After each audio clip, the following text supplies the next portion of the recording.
Hello everyone, আসসালামু আলাইকুম। আমি জান্নাতুল ফেরদৌস সাউদিয়া জান্নাতুল ডেইলি ব্লগ পেজ থেকে চলে আসলাম আজকে আবারও একটা ডেইলি ব্লগ নিয়ে। তো আজকে এটা হচ্ছে আমার ৩ নাম্বার ডেইলি ব্লগ। আশা করি আপনারা সবাই আমার ব্লগগুলো দেখেন। তো যাই হোক, আমি কিন্তু কিছুদিন ধরে ডেইলি ব্লগ ছাড়ছিলাম না। কারণ হচ্ছে আমার বোনের বিয়ে ছিল এবং সেটা মোটামুটি সবাই জানে। তো বোনের বিয়ে কমপ্লিট করে তারপর আমি চলে আসলাম।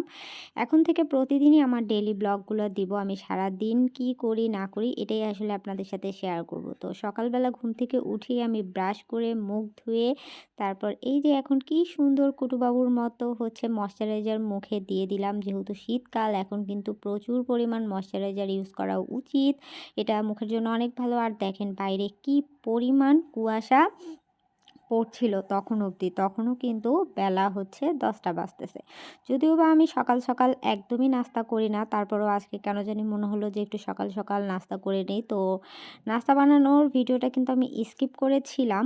আর তখন আমি আসলে একটা লাইভ করছিলাম আরকি। তারপর আমি নাস্তাটা করে নিলাম। তারপর নাস্তাটা শেষ করেই আমি মানে লেগে পড়লাম আমার সংসারের কাজকর্ম করার জন্য। তো আমি আজকে ভেবেছি যে বিছানার চাদর, তারপর বালিশের কাভার এগুলো সবকিছু উঠায় ধুয়ে ফেলবো আরকি। ঠান্ডার কারণে হচ্ছে সবসময় বিছানার উপরেই বসে থাকতে হয়। তাই আসলে বিছানার চাদর, তারপর কম্বল এগুলো খুব বেশি নোংরা হয়ে যায়। যেহেতু ঠান্ডা সবসময় বিছানায় বসে থাকতে হয় এইজন্য আরকি। তো আমি আগে বিছানাটাই পরিষ্কার করে নেওয়ার চিন্তাভাবনা করলাম। আর আমি প্রতি সপ্তাহেই প্রায় চেষ্টা করি যে একটা করে বিছানার চাদর চেঞ্জ করতে। কারণ বিছানার চাদর চেঞ্জ না করলে আর নোংরা থাকলে কিন্তু আমার খুব, খুব খারাপ লাগে। আর এই যে দেখছেন কোলবালিশের কাভার, এটা কিন্তু আমাকে ভীষণ জ্বালিয়েছে। আজ আমি কোনোভাবেই কেন জানি এটার আ কাভারটা খুলতে পারছিলাম না। যাই হোক, শেষ পর্যন্ত খুলে তারপর আমি সুন্দর করে বিছানাটা গুছিয়ে নিয়েছি। আর বিছানাটা গোছার পরেই আমি কাপড়গুলো ধুতে ওয়াশিং মেশিনে দিয়ে দিচ্ছিলাম। দেখলাম যে বাইরে মোটামুটি একটু রোদ উঠেছে। তো সেই রোদের মধ্যে কাপড়গুলো আর কি ধুয়ে দিলে ভালো হয়। ১ম এ ভাবলাম যে না ধোবো না। পরে চিন্তা করলাম না ধুয়ে দেই, ধুয়ে দিলেই মানে একটা কাজ আমার আগায় যায় আরকি। আর কাজ ফেলে রেখে আ কোনো কিছু করতেই কেন জানি আমার ভালো লাগে না। আমার মাথা প্রচুর বিড়বিড় করে। আমার সারাদিন শুধু মনে হয় যে কোনটার পর কোনটা কাজ আছে, কোন কাজটা কমপ্লিট করে রাখতে হবে। আর যেহেতু আমরা একজন কনটেন্ট ক্রিয়েটর, আমরা সারাদিনই ভিডিও তৈরি করি, সারাদিনে ভিডিও মেক করি। তো একটার পর একটা আমাদেরকে আবার আমাদের সংসারও সামলাইতে হয়। তো একটার পর একটা কিন্তু আমাদেরকে কাজ করে যেতেই হয়।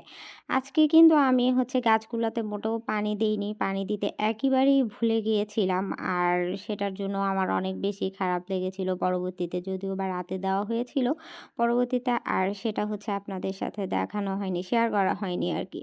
তো আমি কিন্তু আমার নিচের এটা কার্পেট বলা চলে না। একটা কি বলে আমি আসলে জানি না। সেটা ঠান্ডার সময় বিছিয়ে রাখতে হয়। আমি যদিও বা স্পঞ্জ পরি কিন্তু আমার জামাই একেবারেই রুমের মধ্যে কোনো স্যান্ডেল পরতে চায় না। তাই ওর জন্য আমার এই হাবিজাবিগুলো হচ্ছে মানে নিচে বিছায় রাখতে হয়। তারপর এটা একটু আমি সুন্দর করে ঝাড়ু দিয়ে পরিষ্কার করে নিলাম। দেন আমি সবকিছু একটু মোছামুছি করে নিলাম। আমার ফার্নিচারগুলো যেহেতু সবগুলোই ব্ল্যাক টাইপের, তো এগুলো কিন্তু একটুতেই ধুলাবালি পড়ে একদম নোংরা হয়ে যায়। আমার কাছে ব্যাপারটা খুবই খারাপ লাগে। আর সারাদিন আমি এই মোছামুছির পিছনেই কতটা যে সময় ব্যয় করি আমি নিজেও জানি না।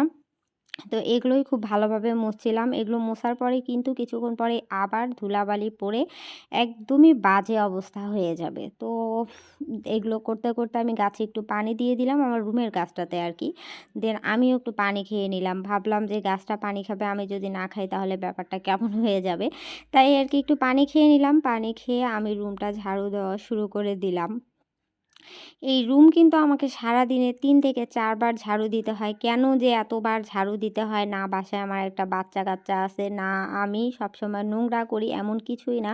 কিন্তু বাসায় যে কেন এত ধুলা হয় আমি বুঝতে পারি না। হয়তোবা বারান্দাটার কারণে আরকি। দেখেন আর বারান্দাটা ধুয়ে কিন্তু মিষ্টি একটা রোদ এসে আমার রুমে পড়ছিল। আমার কিন্তু ওই মুহূর্তে খুব ভালো লাগছিল। তাই আসলে আমি চিন্তা করলাম যে হচ্ছে গোসলটাও সেরে নিবো আরকি। তো ঘরটা পরিষ্কার করেই আমি চলে গেলাম থালা-বাসন পরিষ্কার করার জন্য। আর দেখেন এখানে অনেকগুলোই থালা-বাসন। এগুলো কিন্তু সব সকালের থালা-বাসনই ছিল। থালা-বাসনগুলো আর এদিকে রাইস কুকারটাতে কিন্তু আমি গরম পানি উঠিয়ে দিয়েছি। যেহেতু ভাবলাম আমি একটু গোসল করে নেই, আর রোদ উঠেছে যেহেতু গরমও লাগছে, আর তাই আমি এগুলো করে তারপর কাপড়গুলো নিয়েই হচ্ছে ছাদে চলে আসলাম। একটু গোসলটা সেরে আর ছাদে এসে তো আপনাদেরকে কাপড়গুলো দেখিয়ে দিলাম। তো ইতিমধ্যে দুপুর হয়ে গেছে, তাই আমি নিচে এসে আগে একটু খাওয়া দাওয়া শেষ করে নিলাম। এখন সবাই বলতে পারেন আপনি রান্না বান্না করলেন না, খাবার পেলেন কোথায়? ভাই, আমি প্রতিদিন রাতের বেলা রান্না করি, আমি আসলে দিনের বেলা রান্না করি না। তো আমার ভিডিওটা কার কেমন লেগেছে অবশ্যই কিন্তু জানাবেন, এবং কে কোথা থেকে আমার ভিডিওটা দেখছেন সেটাও জানাবেন। আর এই যে রাত হয়ে যাওয়ার কারণেই আমি কিন্তু সুন্দরভাবে আমার তরকারিগুলো রান্না করছিলাম, একটা মজাদার তরকারি। এর মধ্যে অবশ্য